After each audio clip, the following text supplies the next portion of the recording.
The sterile air of the newly reopened St. Mercy Sanitarium carried the faint scent of antiseptic and something older, unearthed.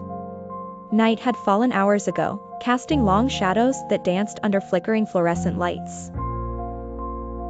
Lisa, the new night shift nurse, was used to the stillness that came with her job.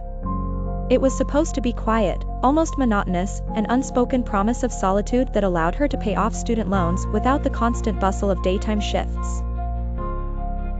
Being relatively new in town, Lisa knew little about the hospital's disturbing history, about how it had been shut down decades ago following a series of mysterious, unsettling events. Whispers of the past were present, laughing among the locals who swore by them. As she made her rounds, the echo of her footsteps bounced off the walls. She paused outside Mr. Collins' room, an elderly man with a kind heart but a fragile mind, prone to confusing his present with the past. "Mr. Collins, who are you talking to?" Lisa gently asked, stepping into the dimness, with only the minimal night light casting a yellow glow across his bed.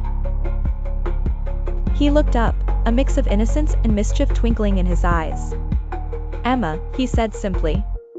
"She says the doctor's on his way. I told her he's a little late."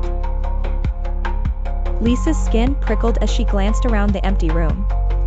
Her nurse's instincts clung to skepticism, yet she found herself asking, "Who's Emma?"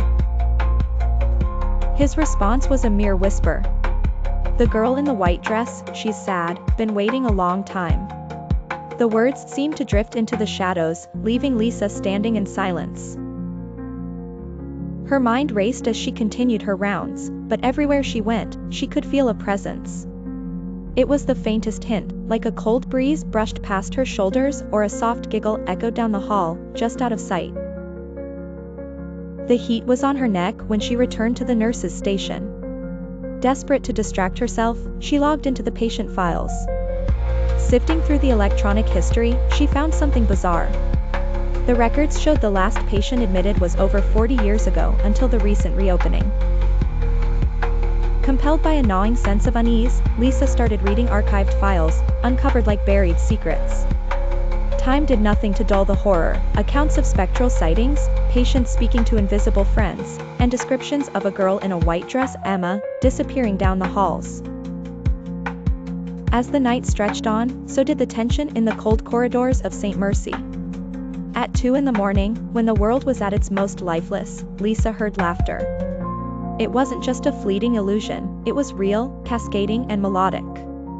It beckoned her, drawing her into the depths of the ward. Lisa's heart raced as fear threatened to grip her, but she moved forward regardless, her steps a measure of her resolve.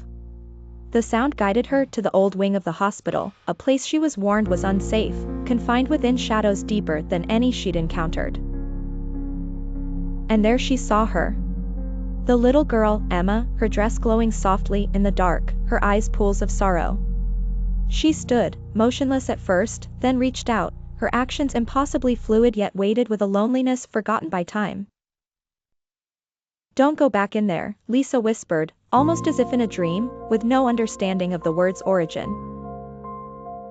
Emma turned, her transparency illuminated by a hidden moonlight. She mouthed a single word before fading into whispering echoes.